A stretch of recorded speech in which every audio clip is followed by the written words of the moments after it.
Bueno, chicos, muy buenas tardes. Tengan todos y cada uno de ustedes. Me da mucho gusto volver a tener un contacto con ustedes a través de este medio. Eh,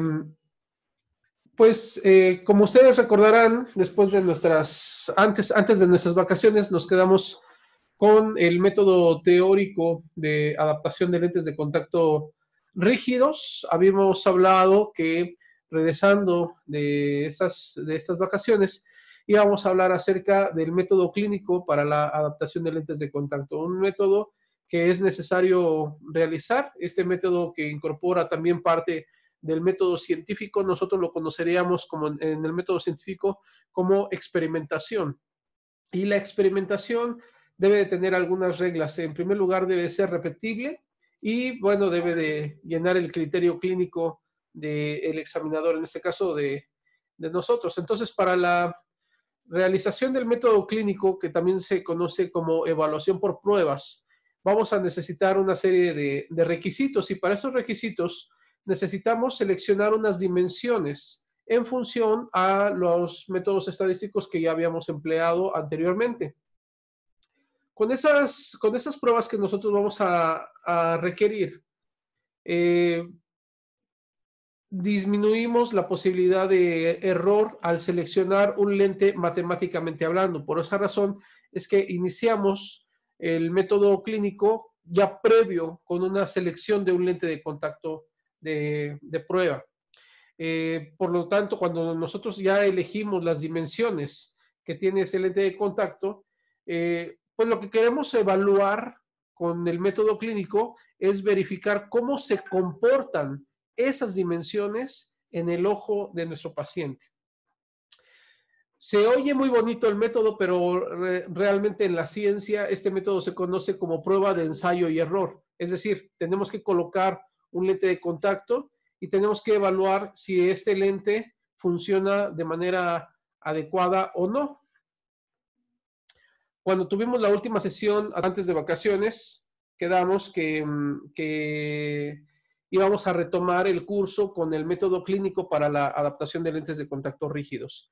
La sesión anterior estuvimos viendo algunos aspectos importantes acerca del método teórico de lentes de contacto rígidos. Hicimos algunos ejercicios. Seguramente alguno de ustedes todavía puede llegar a tener alguna duda, alguna pregunta.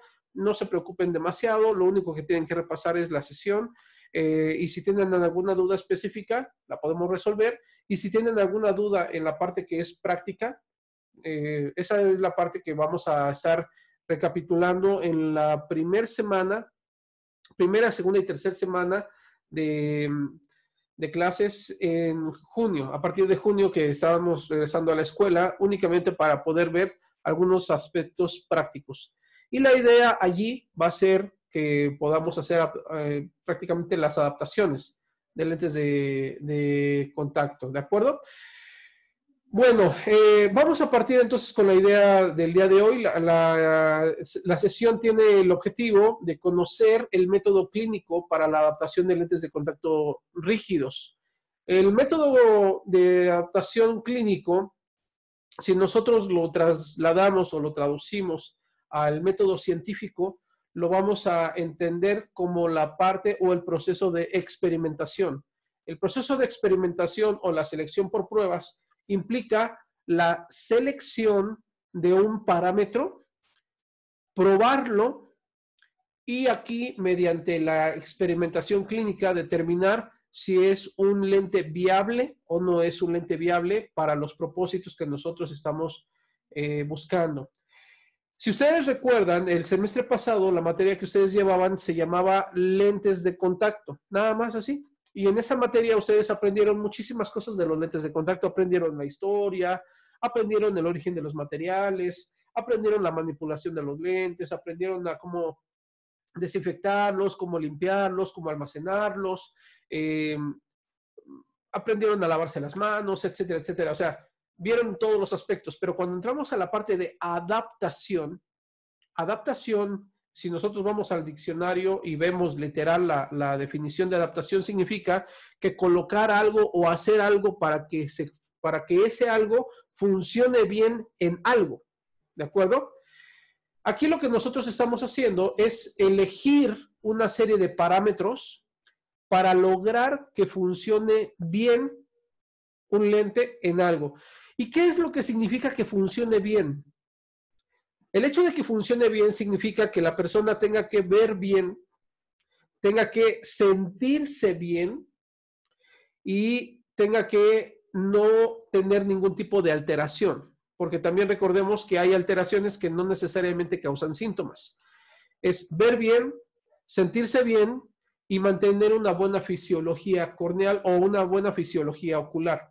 Ahora, les recuerdo que todos los lentes de contacto van a ofrecer una serie de cambios.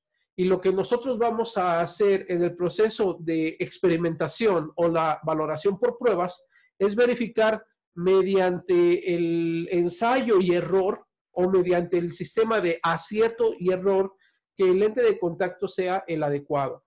Ahora bien, bajo ninguna circunstancia nosotros podemos predecir que el lente de contacto va a ser el adecuado. No podemos predecir que un lente de contacto sea adecuado o inadecuado.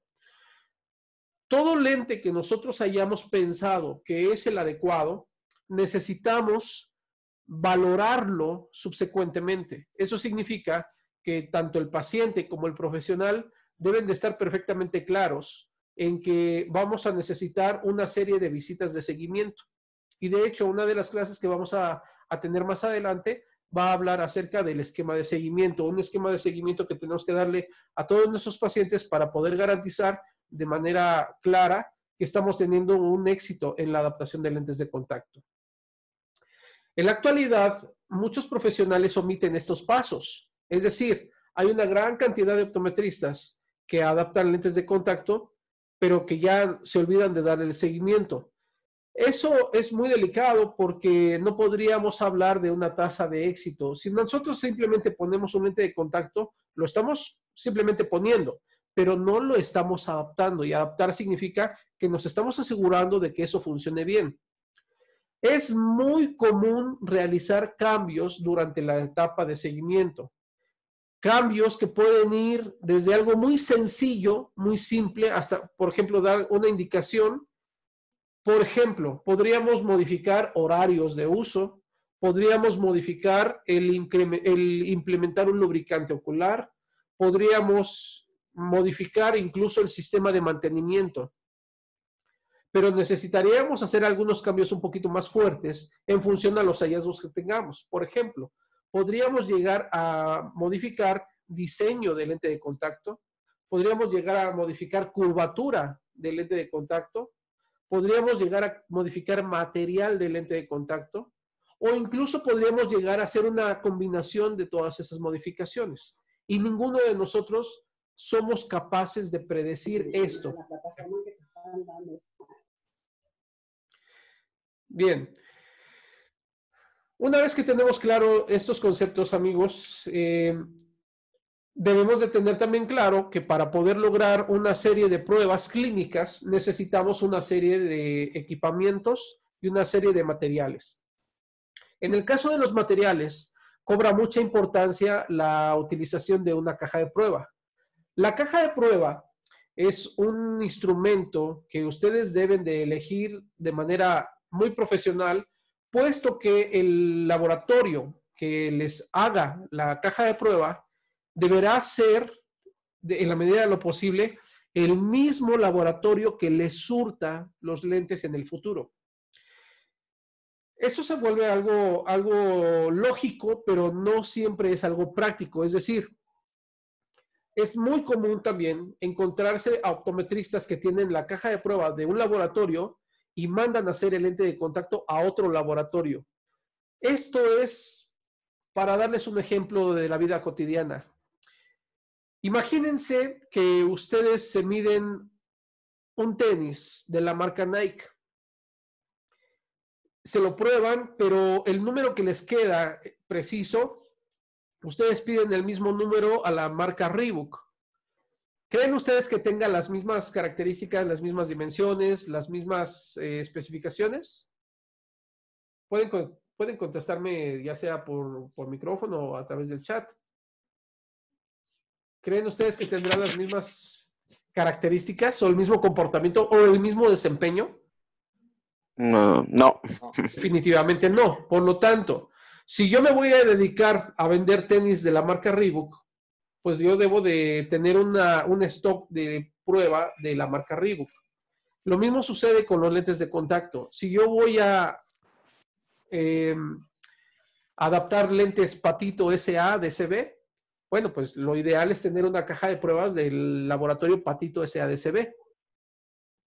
O si voy a tener una adaptación de todos los laboratorios, también debo de tener claro que debo tener cajas de pruebas de todos esos laboratorios. Es más, esto aplica también para la adaptación de lentes de contacto blandos. Si yo voy a adaptar un lente de Johnson & Johnson, o voy a adaptar un lente de Alcon Civa, o voy a adaptar un lente de Bausch & Lomb, debo de estar probando un lente de laboratorio correspondiente.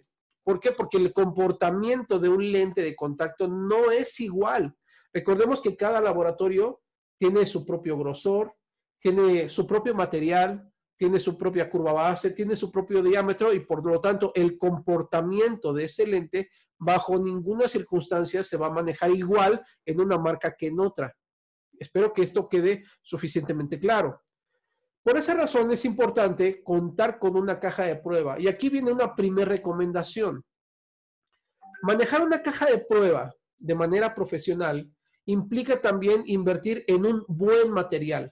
Mi recomendación como profesor es recomendarles el uso de polimetilmetacrilato, el PMMA. ¿Por qué el PMMA? Ustedes recordarán en el semestre pasado, cuando hablamos de la historia de los lentes de contacto, y de las características. También hablamos de las propiedades físicas y químicas de los materiales de lentes de contacto. Bien, voy a cerrar el audio de todos, chicos. Ok. Ustedes recordarán que cuando platicamos acerca del polimetilmetacrilato, hablamos que este material es un material totalmente impermeable, pero tiene muchas otras cualidades ópticas. Por ejemplo, tiene muy buena calidad óptica, tiene muy buena humectabilidad y es mucho más resistente.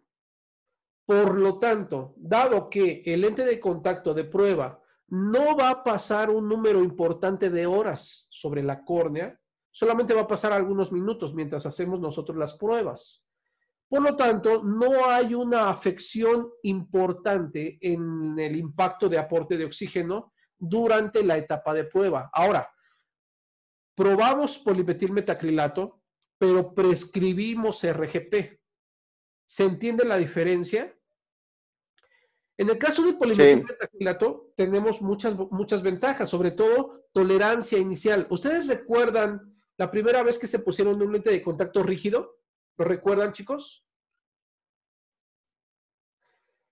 Llegarán a recordar tal vez el momento en el que se pusieron el lente de contacto. Yo recuerdo a una persona que casi se desmaya cuando le pongo un lente de contacto rígido.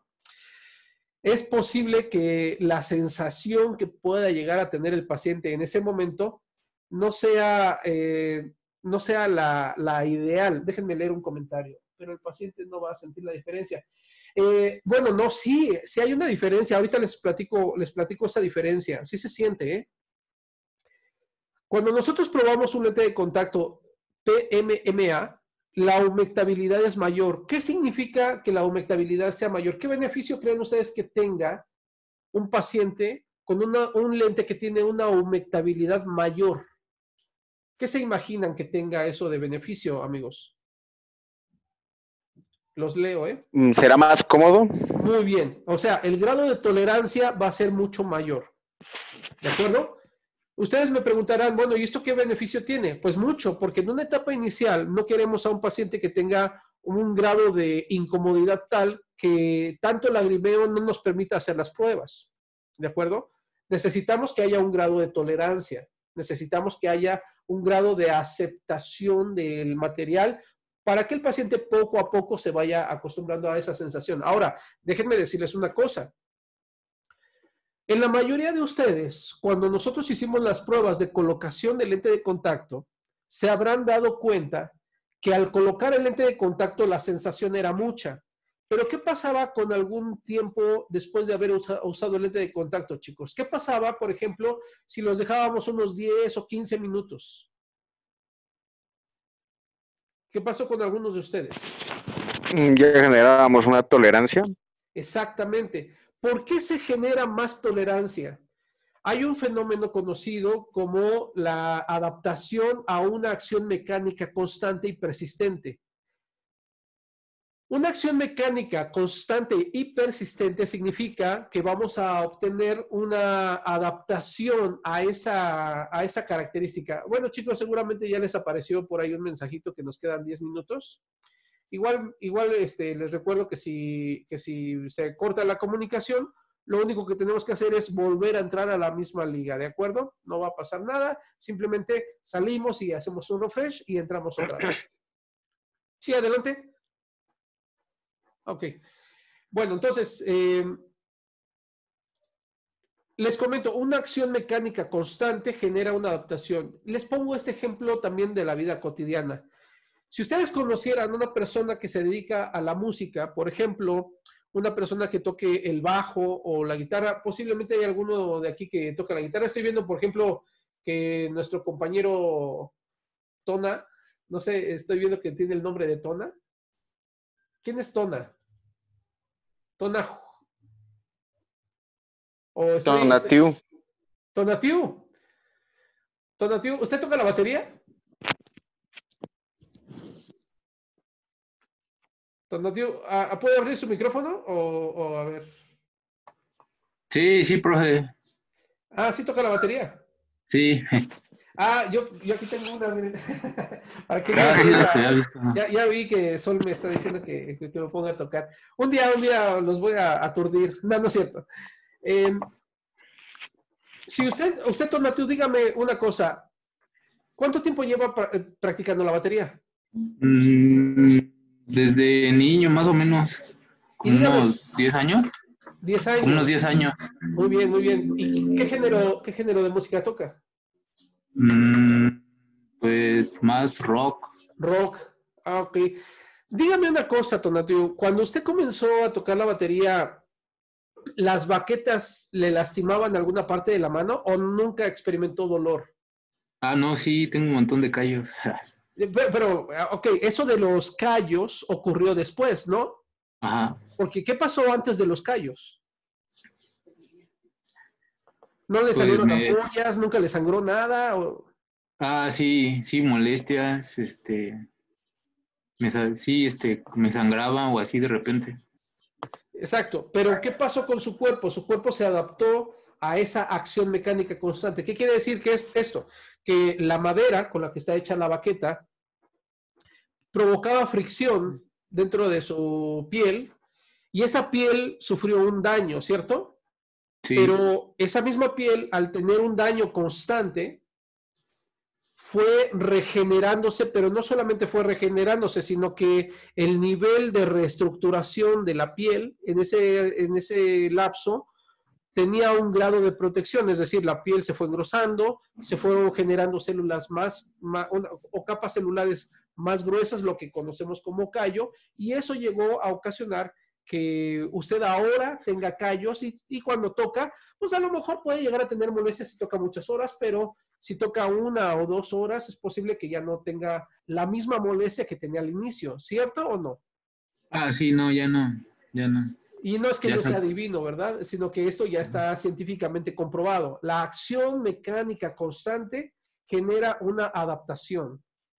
En 4 horas, la córnea es capaz de disminuir hasta un 72% el umbral de sensibilidad. Eso significa que si nosotros colocamos un lente de contacto que en una etapa inicial sea molesto, y lo quiero poner entre comillas, chicos, porque no es el mensaje que nosotros le tenemos que transmitir al paciente. El mensaje que nosotros le tenemos que transmitir al paciente es que va a haber una sensación de cuerpo extraño. Es totalmente diferente, chicos. También ustedes recuerden que no solamente somos optometristas, sino que también tenemos que jugar un cierto punto con la psicología del paciente. No es lo mismo que yo le diga al paciente, mira, te voy a poner un lente con el que te vas a sentir incómodo o te va a doler. no es correcto. O sea, la comunicación que nosotros debemos de manejar con el paciente es, vamos a colocar un lente con el cual va a haber una sensación de un cuerpo extraño como de una basurita, pero poco a poco se va a ir mejorando. Y chicos, eso es cierto. O sea, conforme va pasando el tiempo de uso, la persona va aceptando más la sensación del lente de contacto. Bien, en ese sentido, un material hecho a base de polimetilmetacrilato es mucho mejor. Y eso quiero dejárselos muy claro, amigos, porque no todos los laboratorios actualmente fabrican sus cajas de pruebas de polimetilmetacrilato.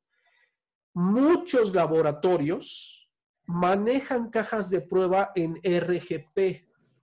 Y esto no es del todo bueno, porque un RGP tiene menor durabilidad, es más frágil, es más poroso, y en una etapa inicial no es tan cómodo como un PMMA. Por esa razón se van a encontrar diferentes precios. Una caja de lentes de prueba RGP la pueden llegar a encontrar hasta en 1,500 pesos. Una caja de pruebas de PMMA la pueden llegar a encontrar en 2,300 o 2,500 pesos. Estamos hablando de 20 lentes aproximadamente. Y por otro lado, también implica un poco la apariencia que tenga su caja de prueba al paciente. Sí, perdón, adelante. Pensé que iba a decir algo, Tonatiuh. No. Ok. Una caja de pruebas también importa la presentación en la que la reciban. Por ejemplo, bueno, esta es una caja de pruebas que está colocada en un libro de lentes de contacto desde hace muchísimos años.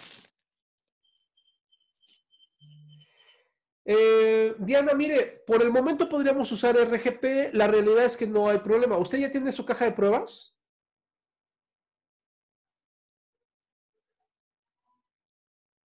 Diana. Bueno, mire,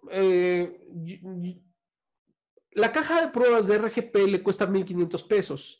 Una caja de pruebas de PMA le cuesta un poquito más.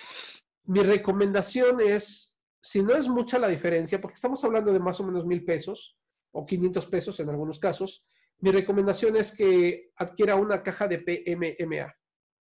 Esa sería mi recomendación. ¿Por qué? Porque un RGP en cuestión de comodidad no es tan bueno en una etapa inicial como un PMMA. Ahora, fíjense bien, una caja de prueba ideal implicaría tener muchísimos parámetros. O sea, si tuviéramos nosotros una caja de prueba con todos los parámetros que existieran, bueno, significaría que deberíamos de tener una caja de pruebas con lentes de color verde, lentes de color azul, lentes de color gris, lentes de color café, lentes incoloros. Desde mi punto de vista, es mucho mejor tener lentes incoloros, lentes blancos. ¿Por qué?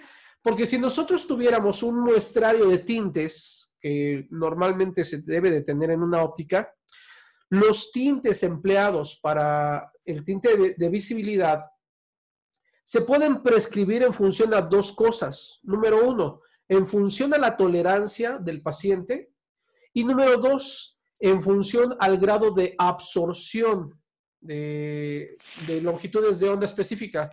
No estoy seguro si les mostré en alguna de las diapositivas una tabla de absorción en función al color. A ver, déjenme, no estoy plenamente convencido de esto que les estoy diciendo. Pero sí, sí, miren, yo recuerdo que cuando hablamos del método de adaptación teórico, les mostré esta pequeña tablita, ¿sí se acuerdan? Esta tabla habla de un grado de absorción de los diferentes colores, dependiendo de las necesidades que tenga cada uno de los pacientes. Por ejemplo, si yo tengo un paciente que pasa mucho tiempo en el exterior, pues el nivel de absorción que necesita es un nivel mucho mayor al que una persona que está en los interiores. Entonces, por ejemplo, un color gris le beneficia más a una persona que está en exteriores que un color azul, por ejemplo. ¿Sí me doy a entender, chicos? ¿Alguna duda con esto? Bien, con base a lo que acabamos de mencionar, si nosotros utilizáramos una caja de prueba que tuviera cada color, pues necesitaríamos unas 5 cajas de pruebas. Ahora, imagínense tener todos los diámetros disponibles. Ustedes recordarán también, con base a lo que dijimos en las sesiones anteriores, cómo podríamos elegir el diámetro de un lente de contacto. Ustedes recordarán esta tablita de elección de diámetros. En esta elección de diámetros nos hablan acerca de 7 diferentes diámetros. Tener un diámetro. Bueno, chicos, entonces no quiero agobiarlos con más detalles. Lo único que me gustaría compartirles es un dato estadístico de una recomendación que hace, pues, desde mi punto de vista, el mejor autor de lentes de contacto del mundo. Chicos, voy a silenciar tantito el audio de todos.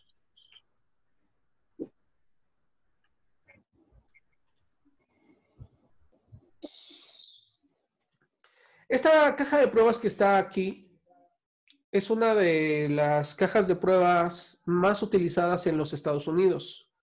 Esta caja de pruebas contiene una serie de curvas bases que no está enfocada en una determinada cantidad, sino más bien en una determinada queratometría. Más o menos la idea es que al tener una queratometría como esta, tengamos una curvatura similar a la que está de este lado. Ahora, yo a ustedes al inicio del semestre les di una recomendación de caja de prueba. No sé si se acuerdan ustedes. Pero en esa caja de pruebas tenemos 2 diámetros. Si no me equivoco, les recomendé el diámetro de 880 y el diámetro de 990. Y les recomendé tener 10 lentes con la misma curva base que los otros 10. La única diferencia era el diámetro. Esto nos da muchísimas ventajas, chicos, porque habrá casos en donde necesitamos una curva base pero un diámetro diferente. Y habrá casos en donde podríamos incrementar o disminuir el diámetro del lente de contacto y obtener un beneficio. Justo la semana pasada yo estuve haciendo una adaptación a una paciente con queratocono. Y en esa adaptación yo me encontraba con una curva base, pero la curva base no abonaba o no salía bien debido a que sí tenía un buen intercambio lagrimal, un buen contacto en la zona central. Más adelante vamos a hablar de queratocono, pero lo malo de ese lente de contacto es que se salía del limbo. Y como ustedes saben, en una adaptación de lentes de contacto, el respeto por el limbo es esencial. Por lo tanto, no podríamos tolerar un lente de contacto que se esté saliendo del limbo. Así de que lo que hicimos fue modificar el diámetro, es decir, hacer un diámetro un poco más grande, y el resultado es un lente mejor centrado con una misma interacción lagrimal. Entonces, el jugar con el diámetro se va a volver una parte importantísima dentro de nuestras adaptaciones.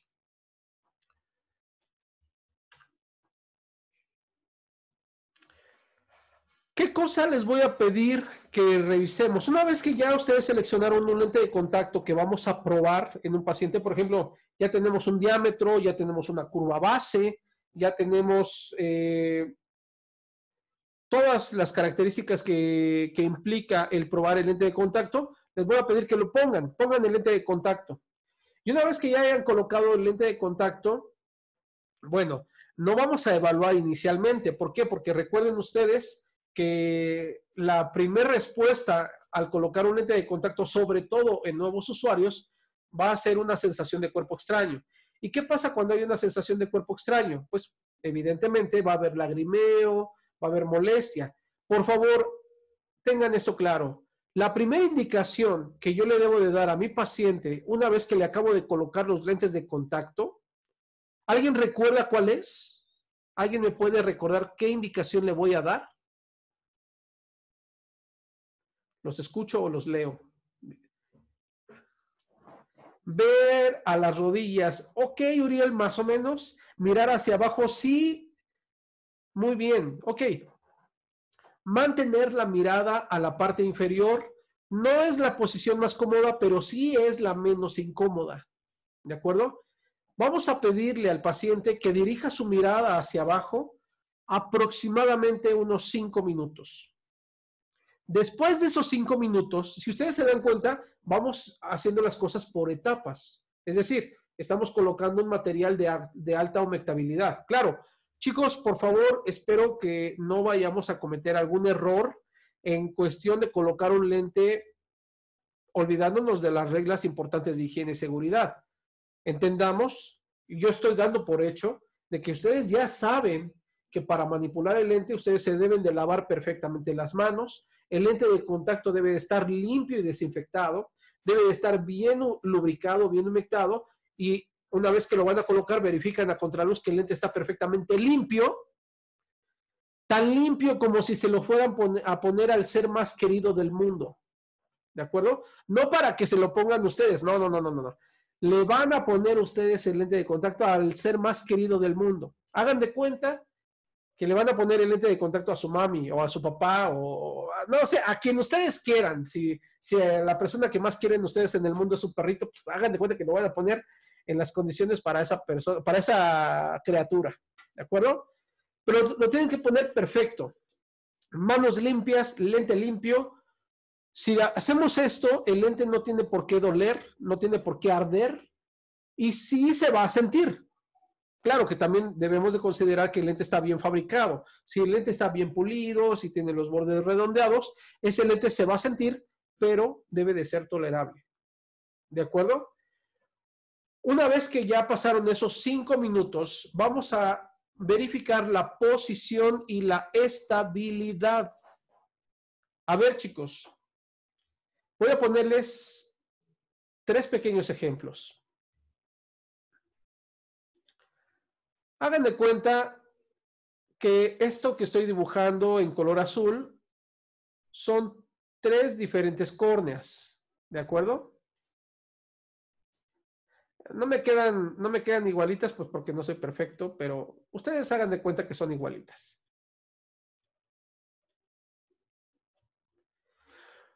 Lo que voy a dibujar a continuación es un lente de contacto o es algo que yo quisiera que ustedes imaginaran que es un lente de contacto y ese va a ser de color verde.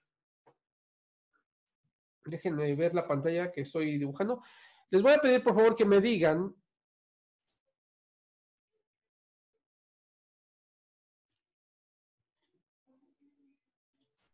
cuál se imagina, de estos que estoy dibujando, ¿cuál se imaginan que es el lente que preferiría? Como dicen los memes que luego veo por ahí que circulan en las redes sociales, voy a abrir un debate.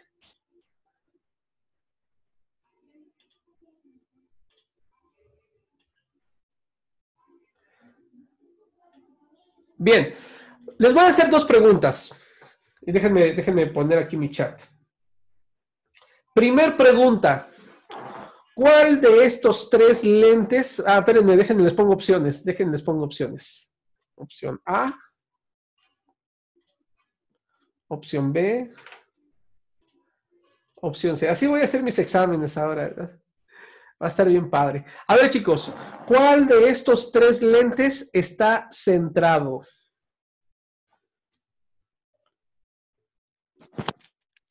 Para mí, el C. Para usted el C. Muy bien. Ok. ¿Alguna otra opinión? El B, el B, el B, el B, el A. Linda dice que el A. Muy bien. El B. Por ahí nos dice Mayra que el C. Muy bien. Bien, chicos, pues les tengo una noticia. En lentes de contacto rígidos, bajo el criterio de lente de contacto rígido, los 3 están centrados. Yo sé que me van a decir de cosas y me van a decir, profesor, no sea miserable, ¿cómo nos dice eso? Después de que nos dijo que los lentes de contacto blandos tenían que estar centrados. Bueno, chicos, déjenme decirles una cosa. En un lente de contacto rígido, el primer objetivo que tenemos es que el lente no se debe de salir del limbo. ¿Se acuerdan de eso? El lente de contacto no se debe de salir del limbo. Si ustedes ponen un lente como este, si ustedes ponen un...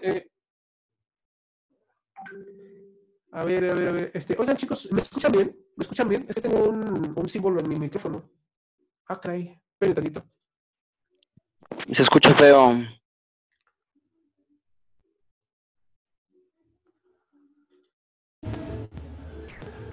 A ver, chicos, cambié de micrófono. ¿Se escucha mejor?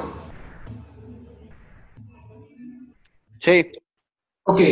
¿Mejoró o empeoró?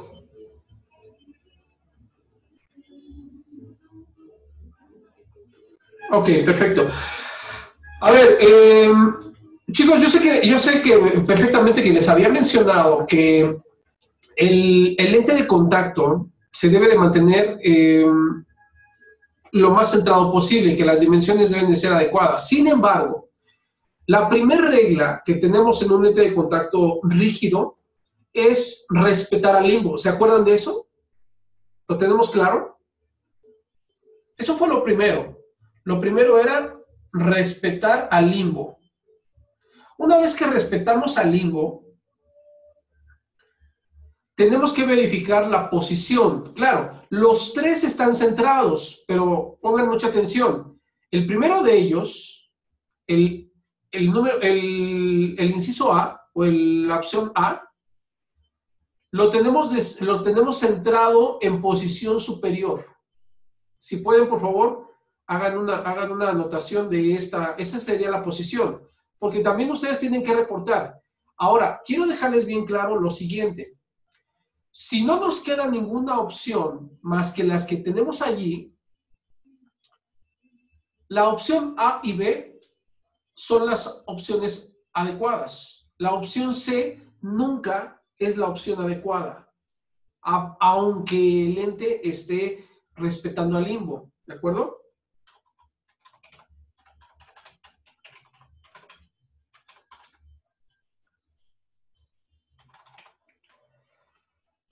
El ejemplo A lo vamos a llamar posición central superior. El ejemplo B es posición central.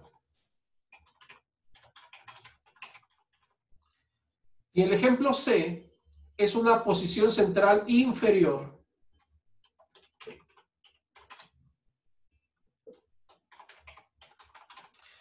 Chicos, de estas tres, la ideal es la A. ¿Por qué creen ustedes que debemos de manejar ese criterio? Esa sería la opción ideal. ¿Por qué se imaginan ustedes que les estoy diciendo esto? Recuerden ustedes, cuando habíamos hablado en la selección del lente de contacto de acuerdo al método teórico, que el lente de contacto lo ideal es que quede cubierto ligeramente por el párpado superior. ¿Se acuerdan de eso? El párpado superior representa un elemento muy importante en el comportamiento del lente de contacto. Por lo tanto, la posición central superior es la que vamos a buscar en todo momento que sea la ideal. No en todos los casos la vamos a lograr. También debemos de tener certeza en eso. Habrá algunos casos que nos vamos a tener que conformar con la posición central como la B. No siendo la ideal, pero sí es buena. Pero la opción C no es la deseada, ¿de acuerdo? Estos lentes tienen más perjuicios que beneficios. De hecho, es muy común en las visitas de seguimiento, si llegáramos a encontrar un lente con una posición central inferior, es muy común encontrarnos un enrojecimiento límbico inferior debido al constante roce del borde del lente con los vasos de limbo en esa zona. ¿De acuerdo? Nos estamos poniendo de acuerdo en estos momentos para poder definir cuáles son las posiciones correctas del lente de contacto. ¿De acuerdo? Entonces, cuando pongan el lente, lo primero que yo les voy a preguntar es, a ver chicos, ¿qué posición tiene? No, pues es una posición central. Muy bien. Posición central superior, excelente. Posición central inferior, híjole, como que no está tan buena la idea. Pero bueno, no es el único criterio que vamos a elegir, ¿de acuerdo? Vamos a elegir otros criterios. Cuando instalamos el lente de contacto sobre la córnea, debemos de buscar que el lente de contacto se mantenga centrado. Ya definimos ahorita lo que significa para nosotros un lente centrado, ¿de acuerdo? No es una definición literal. No es que el lente de contacto tenga que estar en el centro de la córnea. Para nosotros, un lente de contacto rígido, centrado, es todo aquel lente que no se sale del limbo. El lente no se sale del limbo. ¿De acuerdo? Y por otro lado, debe de tener un movimiento. ¿Cuánto es lo ideal que esperamos que haya de movimiento en un lente de contacto? Lo ideal es que el movimiento sea entre 2 a 3 milímetros. Es un movimiento muy abundante. De hecho, las primeras veces que ven a las personas con el lente de contacto rígido, como ya hemos visto los lentes de contacto blandos que casi no se mueven, pues inmediatamente se espantan y dicen, no, se mueven un montón, ¿no? Bueno, mientras no se salga del limbo, chicos, recuerden que movimiento es igual a intercambio lagrimal. Si hay movimiento, significa que hay movimiento, que hay intercambio lagrimal. Es necesario que haya movimiento. Entre mayor sea el movimiento, es mejor porque hay intercambio lagrimal. Pero ojo, ojo con esto.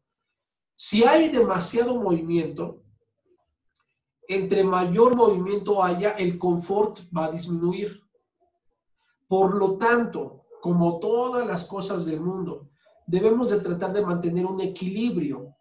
Debe de haber movimiento, no se debe de salir del limbo, pero debe de haber un movimiento tal que permita que haya un buen confort o un confort que sea tolerable. ¿De acuerdo? Si el lente de contacto se está saliendo, incluso se está saliendo del párpado superior, pues cada vez que el paciente parpadee, ese lente de contacto se va a mover muchísimo porque el párpado empuja el borde superior y por lo tanto el nivel de confort va a disminuir radicalmente. ¿Estamos hasta el momento entendiendo, chicos? Vamos juntos con los conceptos que estamos estableciendo. ¿Alguien quiere hacer algún comentario? Es el momento.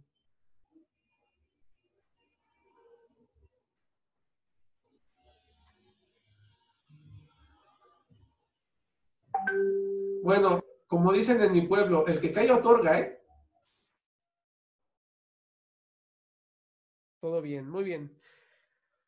Otro aspecto. El movimiento también nos va a dar una indicación de qué tan certera o qué tan lejana es la curva base que estamos colocando. Por ejemplo, si colocamos un lente de contacto y este lente no se mueve, significa que es muy probable que la curvatura que estamos colocando sea demasiado cerrada. Por lo tanto, convendría manejar un lente con una curva más abierta. A ver, les voy a poner un ejemplo, chicos. Vamos a suponer que estoy colocando un lente que tiene una curva de 730 milímetros. Y después de colocar esa curva de 730, no veo ningún tipo de movimiento en el lente de contacto. El lente de contacto está total y absolutamente cerrado. Yo veo los lentes que tengo disponibles en mi caja de prueba. Mi caja de prueba tiene un 750, tengo también un 740. Pues el 730 pues es el que estoy probando, es el que está puesto. Tengo también un 720, tengo también un 710. Pregunta, chicos, ¿cuál sería el lente que ustedes probarían a continuación después de darse cuenta que el 730 no tiene movimiento?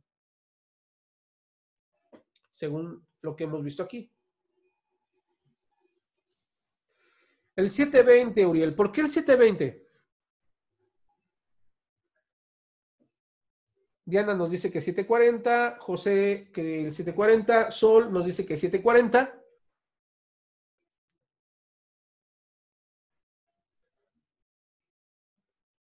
Uriel, ¿usted cree que 720 es más plano que 730?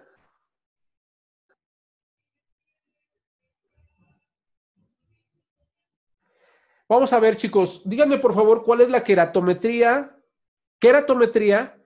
de 720 y cuál es la queratometría de 730, por favor. A ver, les doy 2 minutos para que me hagan este cálculo. Mientras ustedes hacen ese cálculo, yo voy a tomar un poquito de agua.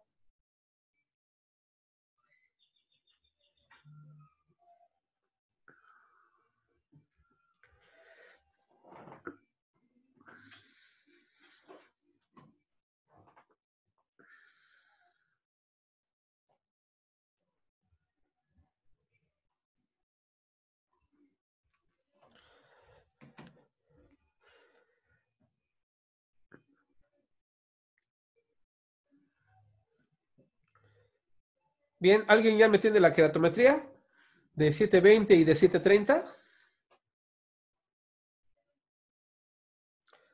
Vamos, chicos, es muy sencillo. Recuerden, punto 3375 entre punto 0073. Punto 3375 entre punto 0074. Soy bien barco, ¿verdad?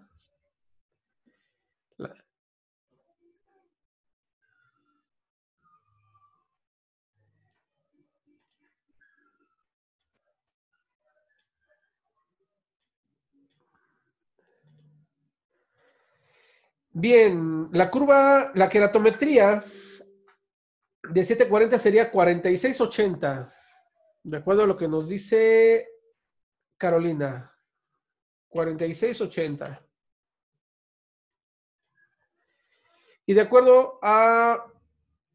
Ah, entonces es para 720. Ok, para 720. Aquí está. ¿Sale? ¿Segura? Segura, segura, segura. A ver, voy a... No es que dude de usted, pero quiero comprobar.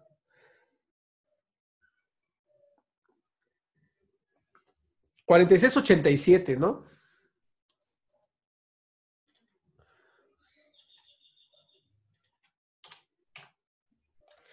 Y la 730, de acuerdo a lo que nos dice Lidia, es de 46.23. 46.23. A ver, Uriel, ¿cuál de estas dos es más curva? ¿46.23 o 46.87?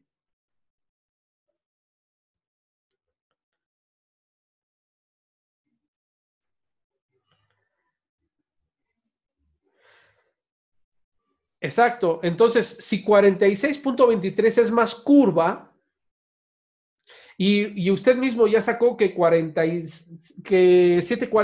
es 45.50. Ah, caray, caray, caray. A ver, espéreme. Ah, sí, exacto. Punto 3375 entre punto 0074. 45.60, ¿no? 45.60. A ver, Uriel, de todas estas tres, ¿cuál es más curva?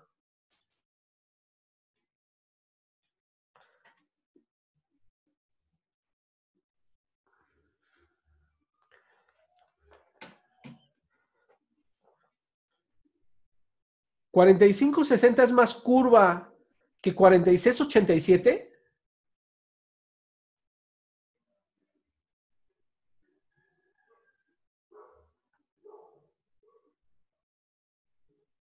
¿Sí o no? Sí, por supuesto que sí. Entonces, el punto es, ¿por qué pondría usted un 720 y no un 740? Porque recordemos, el ejemplo es este. Colocamos un lente de contacto de 730 y el lente no se mueve, lo cual significa que la curvatura es muy excesiva, es excesiva. Por lo tanto, tendríamos que poner un lente más abierto. Ok, nos quedan otros 10 minutos, chicos. Si tenemos que poner un lente más abierto, la pregunta es, ¿por qué pondríamos un 720? Si 720 es más curvo todavía, ¿no? Ya sería más plano, ¿no? ¿Perdón? ¿No sería ya más plano? Tendríamos que poner uno más plano. Entonces, en ese sentido, ¿cuál es más plano? ¿740 o 720? 720. No, Uriel, usted me acaba de decir hace un momento que el 46.23 es más curvo, ¿no? Ajá. A ver, ponga atención acá en la pantalla. 720 corresponde a una queratometría de 46, ¿sí o no? Sí. 740 corresponde a una queratometría de 45-60, ¿sí o no? Sí. Pregunta, ¿cuál de estos dos es más curvo? Dígame, ¿cuál es más curvo? 45.60. ¿45 es más curvo que 46? ¿Estás seguro de lo que me está diciendo? ¿No se supone que a mayor queratometría, mayor curvatura?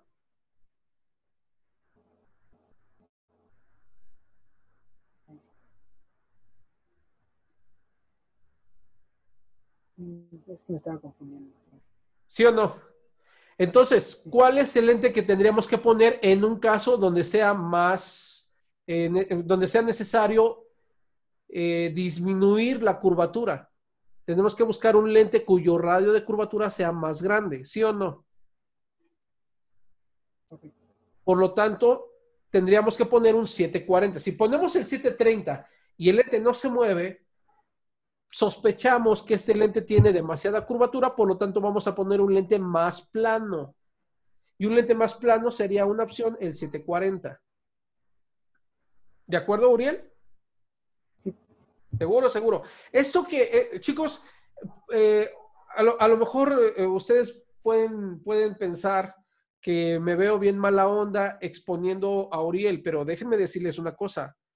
Esto que le está pasando a Uriel es algo que nos pasa a muchos, y a mí me pasó también cuando yo era estudiante, nos pasa muchísimo cuando estamos en la práctica.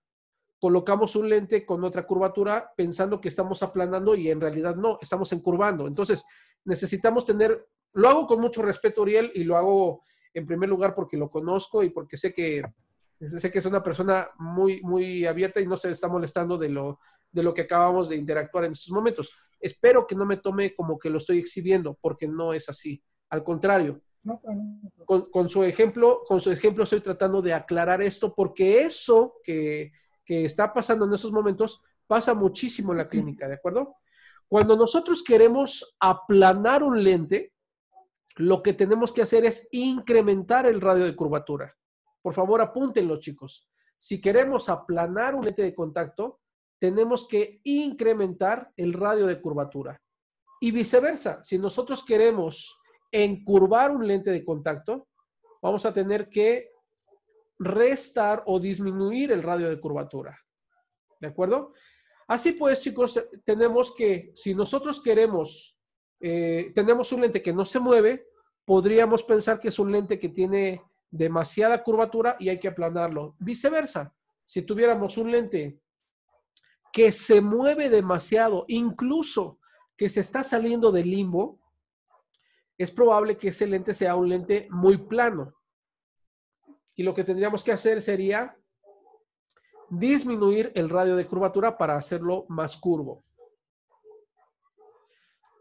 Si ustedes me lo permiten, esto que acabo de decir, lo voy a anotar aquí para que lo tengamos todos. Chicos, déjenme cerrar la ventana porque hay unos perritos que están aquí ladre y ladre. Sé que no disminuye mucho esto el ruido, pero espero que por lo menos se mitigue algo.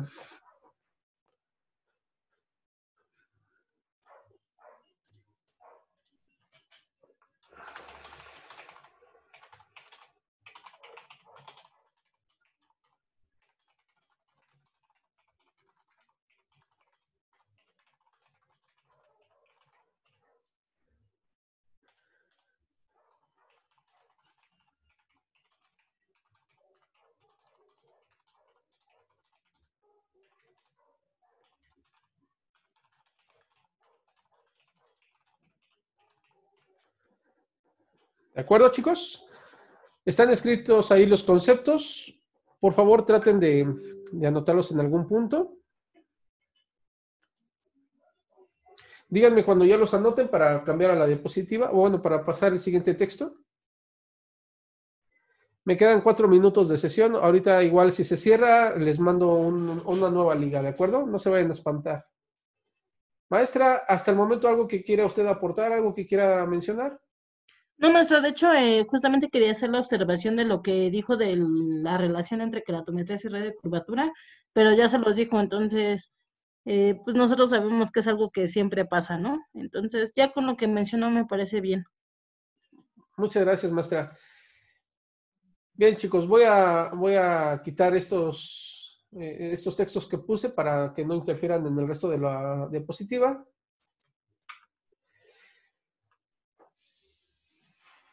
También una de las características que podríamos nosotros manipular en los lentes de contacto, chicos, son las curvas periféricas. De hecho, la próxima sesión, yo espero que sea la próxima sesión, voy a mostrarles a ustedes una serie de videos porque vamos a tener una clase completa de interpretación de fluorogramas. Los fluorogramas, que todavía no llegamos a esa parte, van a ser la parte más importante dentro de nuestro criterio clínico para aceptar o no aceptar un lente de contacto.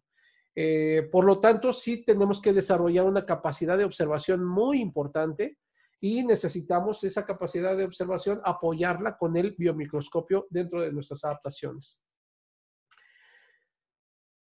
Cuando nosotros incrementamos o disminuimos el diámetro o el grosor de las curvas periféricas, podemos llegar también a modificar el comportamiento de un lente de contacto. Por ejemplo, si ya habíamos hablado en la clase anterior acerca de la selección de la curva periférica.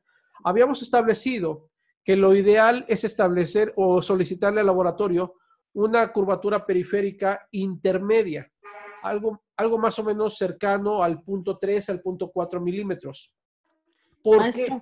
Sí, adelante. Perdón que lo interrumpa. Ahorita que mencionó esto, ¿se va a mencionar a continuación o en la siguiente igual la modificación del diámetro para justamente encurvar o aplanar? Yo creo que también lo tenemos que hacer, tenemos que aclararlo más adelante, maestra, pero ¿quiere usted hacer la aclaración ahora mismo? No, me espero. Nada más, ahorita que lo mencionó, consideré que también sería bueno, no sé si relacionarlo ahorita, pero si lo tiene considerado adelante, me puedo esperar sin ningún problema. Si quiere mencionarlo, yo de hecho tenía una diapositiva en la sesión anterior que era esta, maestra, igual y puede ayudarnos un poco. Pero sí, en efecto, como menciona si quiere usted menciónelo, maestra, no hay problema, adelante. Lo que pasa es que no sé si les iba a dar algo aparte de lo que estaba diciendo ahorita y qué tal si le modifico, mejor me espero. Bueno, le agradezco mucho. Miren, aquí chicos, en esta imagen, lo que yo quiero que ustedes observen es la curva periférica. Este es un lente bicurvo, se le llama bicurvo porque tiene dos porciones, la curvatura central, que es la curva base, y la curvatura periférica. La curvatura periférica que por promedio es 4 dioptrías más plana que la curva base. Cuando nosotros no colocamos, vean ustedes el diámetro que tiene la curva periférica en esta porción. Me queda un minuto, chicos. Si me vota, regresamos, ¿sale? Vean ustedes, por favor, el diámetro que queda aquí en esta porción y vean ustedes el diámetro que hay en la porción inferior. Cuando este lente haga contacto con la córnea, la distancia que va a quedar en el centro va a ser mucho mayor que en el lente de acá arriba. Por lo tanto, el comportamiento de ambos lentes va a ser diferente. Bien, entonces, la posición y la estabilidad son importantes. Ya dijimos ahorita que el aumentar las curvas periféricas tienen un efecto de un aplanamiento. El disminuir las curvas periféricas provoca un efecto de encurvamiento, como lo tenemos ahí descrito.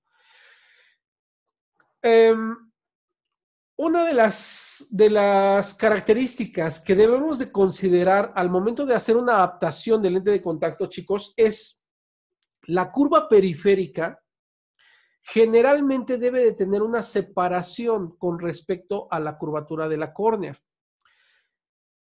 Cuando nosotros cumplimos con esta característica, vamos a lograr que haya una continuidad de lágrima alrededor de un lente de contacto. Voy a explicarme un poquito mejor.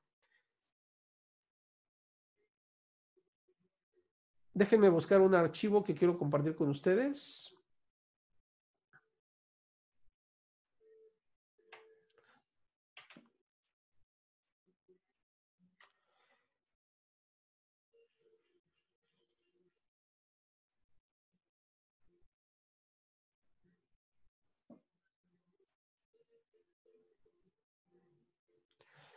Mientras esto abre, y ahorita voy a especificar un poquito mejor este punto que acabo de tocar. Pero nosotros podríamos, mediante el efecto de la modificación de las curvas periféricas, lograr aumentar o disminuir el centrado de un lente de contacto. Les voy a poner un ejemplo.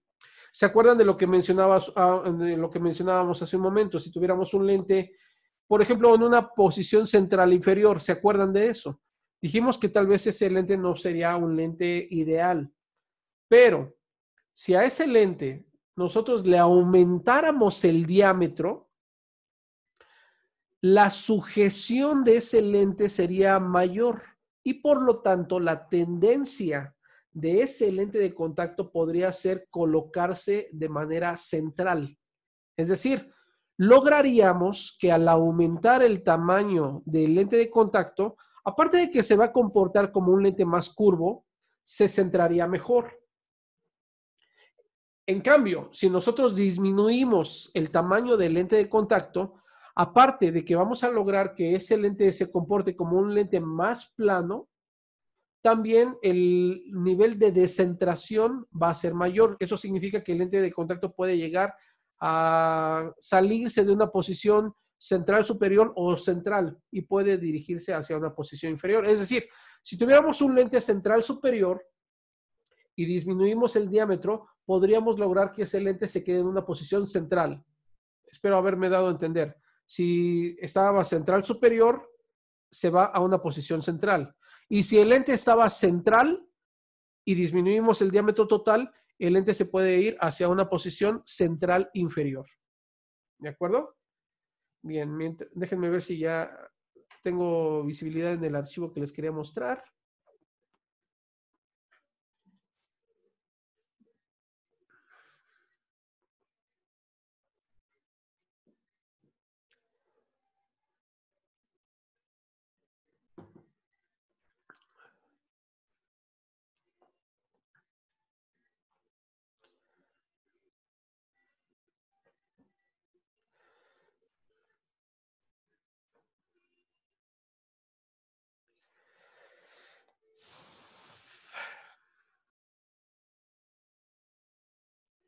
Bueno, me parece que ya.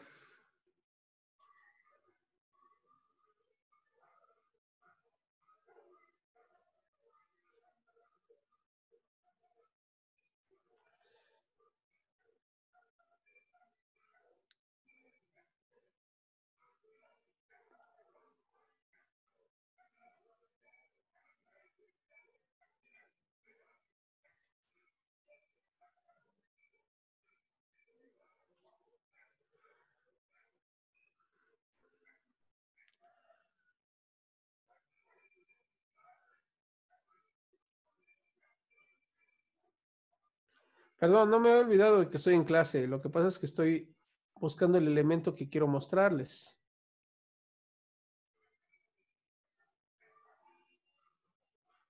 Bien, aquí ya lo tengo. Voy a dejar de compartir un momento la presentación y les voy a mostrar una serie de lentes.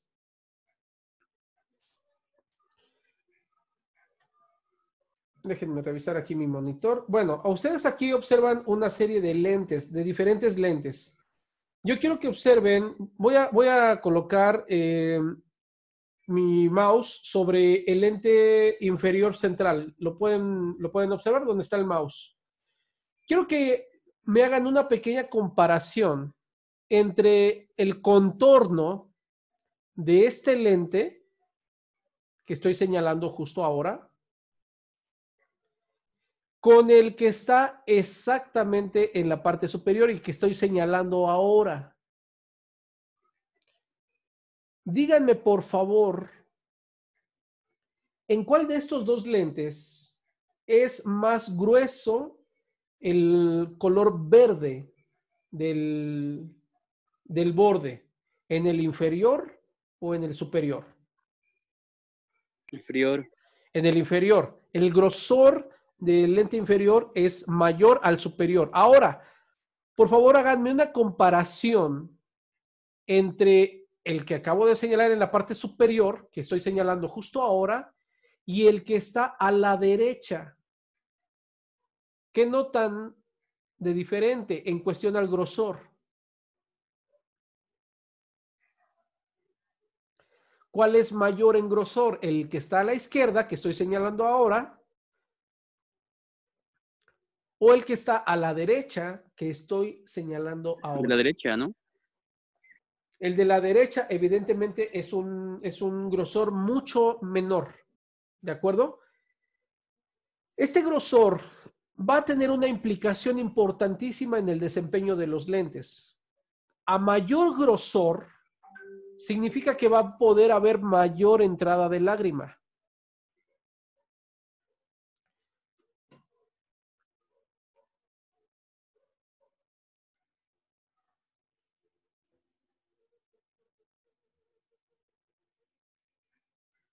A mayor grosor, significa que va a haber mayor entrada de lágrima. A menor grosor, la entrada de lágrima va a estar disminuida, ¿de acuerdo? Pero también pongan mucha atención. A mayor grosor, mayor separación de la córnea y existe la posibilidad de formación de burbujas. A menor grosor, no va a haber burbujas, pero existe la posibilidad de que haya menor intercambio lagrimal. ¿De acuerdo? Entonces, lo que nosotros debemos de buscar es, en primer lugar, que haya un anillo en todo alrededor del lente de contacto. Eso nos permitirá garantizar que hay un reservorio de lágrima. No debe de haber zonas como estas tan delgadas, ni como estas tan gruesas. Debe de haber algo más o menos equilibrado como el que estoy señalando ahora. Ahora, también debe de existir la posibilidad de identificar claramente la diferencia entre el anillo y el acúmulo de fluoresceína debajo. Noten ustedes, ahora estoy señalando un lente en la parte inferior izquierda. Aquí se ve verde todo por completo, se ve totalmente verde. Este no es un lente que nos ayude demasiado. ¿Por qué? Porque al no tener claridad, significa que este lente se está levantando de tal modo que tanto la parte periférica como la parte de la zona óptica no está teniendo esa continuidad. No estamos teniendo contacto en el lente de contacto y el lente está siendo, hagan de cuenta que balanceado como si fuera una balanza. Totalmente está apoyándose en la zona superior de la córnea, y lo cual significa que no es algo que sea tampoco deseado, ¿de acuerdo? Entonces, esa interacción de la parte periférica también se va a volver importantísima en la elección del lente de contacto definitivo. Voy a regresar a la presentación que teníamos hace un momento, chicos. Díganme una cosa, ¿hay alguna duda o algún comentario con respecto a lo que acabo de mencionar ahorita en la interacción de los grosores de la parte periférica? Esto lo vamos a aclarar un poquito más cuando lleguemos a la sesión de interpretación de fluorogramas, ¿de acuerdo? Ahora, una parte importante que debemos de revisar al momento de verificar la posición es que el lente de contacto se mantenga dentro de la córnea. Aquí tenemos un ejemplo en el que no toleraríamos el lente de contacto. Un lente de contacto que se está saliendo de manera importante de la córnea, pues no es algo que nos beneficie, no es algo deseado. Recuerden ustedes que lo que decíamos al inicio, que el respeto por el limbo es un factor importantísimo.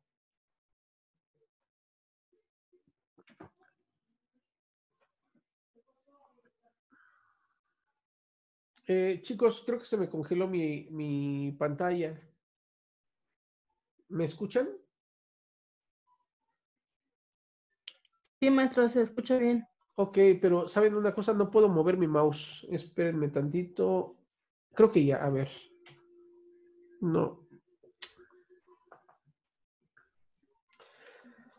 Celos. Ustedes saben que esas cosas de la tecnología no. Ah, caray.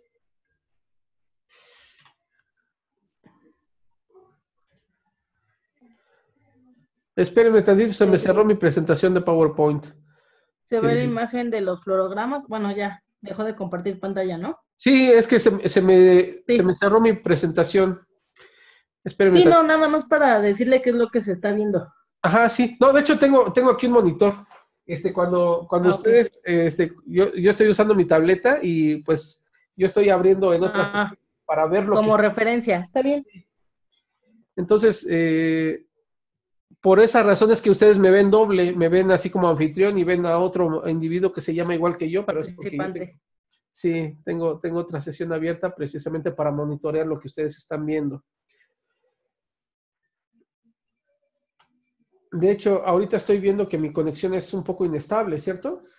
Parece que se está congelando. ¿El audio es bueno? Sí. Ya vamos a terminar, chicos. Les pido nada más 5 minutos más y terminamos.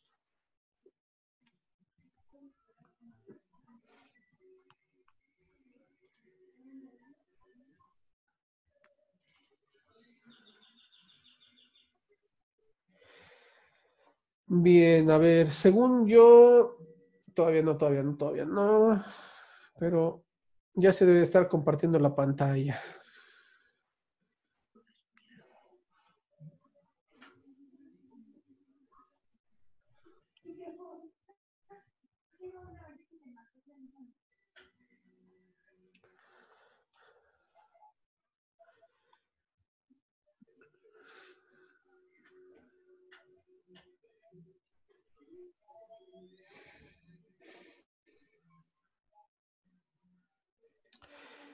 Bien, ahorita no voy a mostrarles algo de videos porque lo quiero dejar para la próxima sesión, chicos, para la interpretación de fluorogramas, pero el siguiente paso que tendríamos que nosotros valorar sería la interpretación de fluorogramas. A ver, aquí me gustaría hacerles una pregunta.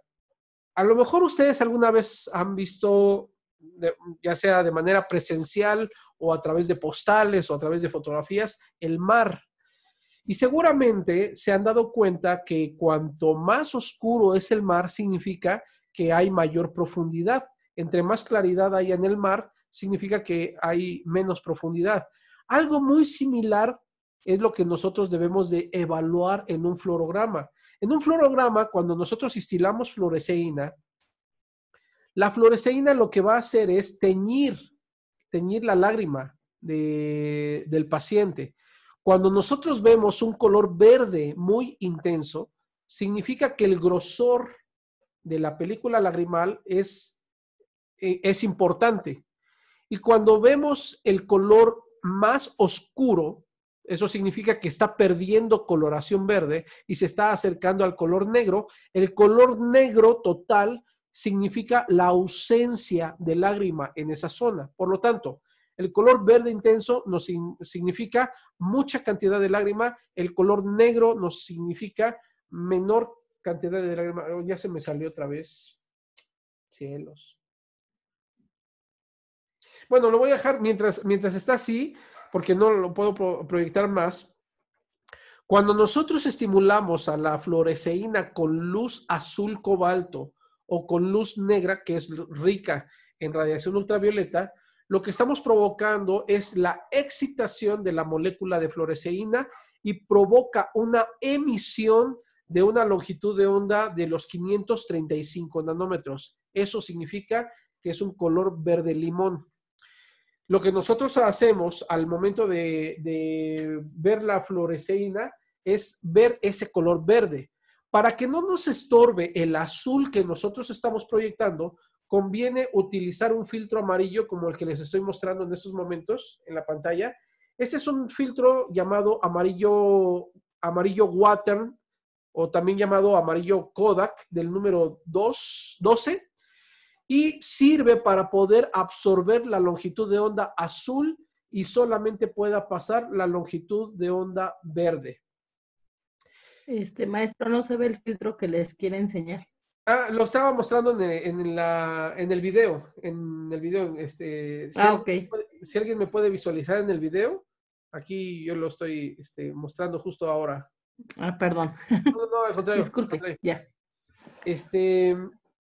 Bien, entonces la técnica de valorar los patrones de fluoresceína consiste en instilar fluoresceína en una zona lejana al punto de observación. Eso significa que podemos instilar la fluoresceína en la conjuntiva vulvar, ya sea en la superior o en la inferior, no importa. Yo personalmente lo hago en la conjuntiva vulvar superior para que, de hecho, ustedes recordarán que la glándula lagrimal principal está en la parte superior externa. Por lo tanto, esto ayuda a que el flujo normal de lágrima se dirija hacia la carúncula, por lo tanto, se distribuye de manera mejor para mi punto de vista. Si alguien lo hace de manera diferente, yo no tengo ningún problema. Aquí yo sí me he encontrado literaturas que mencionan que lo que se debe de hacer al momento de instilar fluoresceína es colocarla en el lugar más lejano del punto de revisión. Y cuando nosotros hacemos una valoración de los fluorogramas, una de las cosas que debemos de observar es que haya 3 elementos. Número 1, en la parte periférica debe de haber un anillo. Ese anillo corresponde a la curva periférica y debe de existir porque representa un reservorio de lágrima. Número 2, debe de haber una zona de contacto. La zona de contacto, entre más pequeña sea, es mejor. Recordemos que en esa zona no hay lágrima y por esa razón se debe de mover el lente de contacto. El movimiento es para que esa zona que no tiene lágrima eventualmente se humedezca y también reciba aporte de oxígeno. Por esa razón sí debe de haber movimiento en un lente de contacto. Número 3, toda la parte interna debe de tener una distribución equitativa lo más uniformemente posible de lágrima. Si esto se cumple, significa que le estamos dando a nuestra córnea la posibilidad de mantener su oxigenación correcta y de que la córnea mantenga sus funciones metabólicamente normales, fisiológicamente normales. ¿De acuerdo? Ahora, ¿qué es lo que no debemos de observar? Cuando nosotros tenemos un lente que tiene muy delgada la zona periférica, significa que el reservorio de lágrima es muy pobre y también esto limita el intercambio lagrimal. Número 1. Número 2, si la zona de contacto es excesiva, significa que esta zona, el lente de contacto, tendría que moverse mucho más para poder lubricar esa zona, lo cual va a ser contraproducente, porque recuerden ustedes que a mayor movimiento, mayor incomodidad. Y número 3, noten ustedes que la zona central está demasiado verde comparada con el ejemplo anterior. Quiero que comparen la diferencia. ¿Sí se nota la diferencia? En este caso, el color verde es un verde distribuido, es un verde intermedio. No está tan intenso, tampoco está totalmente oscuro. Es un verde simplemente. Pero aquí, en este ejemplo, la zona verde es demasiado intensa, lo cual significa que este es un lente muy curvo. Este lente está teniendo tanto contacto a la periferia que está haciendo que se acumule una gran cantidad de lágrima al centro y que no haya intercambio de fluidos. Por lo tanto, este no es un lente que sea favorable. Fíjense bien, es un lente que va a ser muy cómodo, porque un lente que no se mueve es un lente muy cómodo. Pero eventualmente el oxígeno que está en la zona central se va a terminar. ¿Por qué? Porque no hay intercambio. Por otro lado, en este ejemplo, vemos un patrón que consideramos un lente muy plano, un lente que está teniendo muchísimo contacto en el centro. De hecho, no hay lágrima en el centro. Y al no haber lágrima en el centro, significa que esa zona eventualmente va a tener algún tipo de complicación, porque si no hay lágrima, no hay oxígeno y además no hay hidratación. Va a ser una zona, y sobre todo, que nos interesa mucho, es la zona central de la córnea, por donde pasa la luz. Si esa córnea nosotros la alteramos, eventualmente va a haber un problema importante de visión. Y aquí, bueno, ustedes observan que el color verde va aumentando gradualmente a la periferia, pues eso es precisamente por la distribución tan errática que tiene la fluoresceína a su paso. Bien, chicos, bueno, ya me di cuenta por qué me expulsa de la presentación, porque tengo videos y la verdad es que no, la aplicación no soporta videos en PowerPoint. Por esa razón es que ya acabo de trabar otra vez mi presentación. Bueno, chicos, con esto quiero dejar la sesión hasta aquí el día de hoy, no sin antes preguntar si alguien de ustedes tenga alguna inquietud, alguna pregunta que quisiera hacer en estos momentos. Aquí vamos a hablar del astigmatismo, no lo voy a tocar en estos momentos, lo prefiero tocar al momento de que veamos algunas sesiones de video, pero sí me gustaría conocer sus comentarios hasta el momento. Perfecto. Adelante. Yo tengo una duda. Las que guste, por favor. Unos profesores me habían comentado que en la adaptación del lente rígido se tiene que haber como un moño o un Batman en el centro del lente. Sí, se habla acerca de un patrón de moño. De hecho, en la literatura así lo van a encontrar como un patrón de tie, que en inglés significa corbata. Eso lo vamos a encontrar cuando tengamos casos de astigmatismo. Los casos de astigmatismo, que lo vamos a tratar aparte, tienen una particularidad con el lente de contacto rígido, porque el lente de contacto rígido va a resolver mediante la lente fluida la corrección del cilindro, pero también está limitado, no es cualquier tipo de astigmatismo. ¿Por qué? Porque si vamos a encontrar una distribución como la que veíamos hace un momento, dejen ponerles esta pequeña imagen que teníamos ahorita. Si ustedes se dan cuenta, en esta imagen que tenemos ahorita, se aprecia una especie como de corbata. Espérense que acceda. Ahí está. Se observa una especie como de 8. O si son muy románticos, parecerían como 2 palomitas dándose un besito, ¿no? Así como dos pichoncitos dándose un besito. Bueno, eso se llama patrón de corbata o de moño.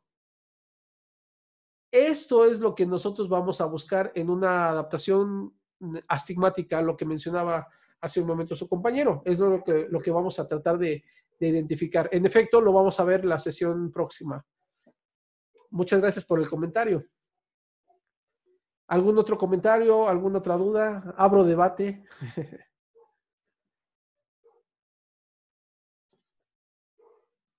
A ver, déjenme abrir el chat porque aquí no los leo. La zona de contacto es la parte negra. Sí, en efecto, Uriel. Toda la zona negra es zona de contacto. Toda la zona negra es la zona de contacto. Sobre lo que debemos de ver en un lente bien adaptado, las 3 cosas buenas. Ok. Las 3 cosas buenas son las siguientes. Número 1. Debe de haber un anillo periférico correspondiente a la curva periférica del lente. Ese anillo debe de ser medio, no debe de ser tan grueso, tampoco debe de ser tan delgado. Debe de existir y debe de existir en todo el contorno del lente. Número 2, debe de haber una zona de contacto preferentemente delgada o de bajo grosor, porque esa es la zona donde el lente se va a apoyar. Y esa zona debe de ser pequeña porque el movimiento del lente de contacto eventualmente debe de lubricar y humedecer esa zona para que... Ya me estoy quedando sin tiempo, pero todavía tengo tiempo. Ok, debe de humedecer esa zona para que no haya resequedad ni complicaciones. Y número 3, toda la zona central debe de estar perfectamente humectada y debe de tener una zona de fluoresceína precisamente para poder evaluar el contorno del lente, para poder oxigenar toda la córnea en su totalidad. Esos son los 3 elementos que debemos de encontrar en esta parte. Gracias por la pregunta, Erika. Bien, chicos. ¿Más preguntas, más comentarios, más detalles? Profe, la imagen que mostró de los diámetros, ¿es bueno que su centro sea más grande? No es bueno ni malo. Todo va a depender de lo que nosotros deseamos en una adaptación. Si tenemos un fluorograma que se ve muy bueno, pero nuestro lente de contacto es pobre en centración, podríamos manejar la misma curva base, pero un lente de contacto un poquito más grande, con la finalidad de que nuestro lente se centre mejor. ¿De acuerdo? O viceversa, si tenemos un lente que está muy bien centrado y queremos que se centre menos, podemos disminuir el tamaño del lente de contacto.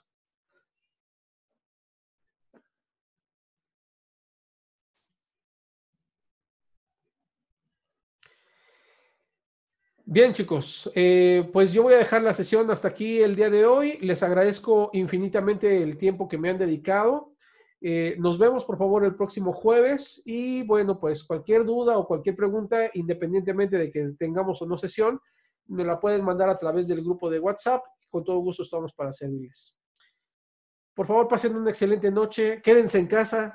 Yo parece mensaje político, pero no lo es. Estamos en la fase más complicada de la pandemia en nuestro país, así que cuídense mucho y bueno, espero verlos a todos el próximo miércoles. Que tengan una excelente semana. Nos estamos viendo.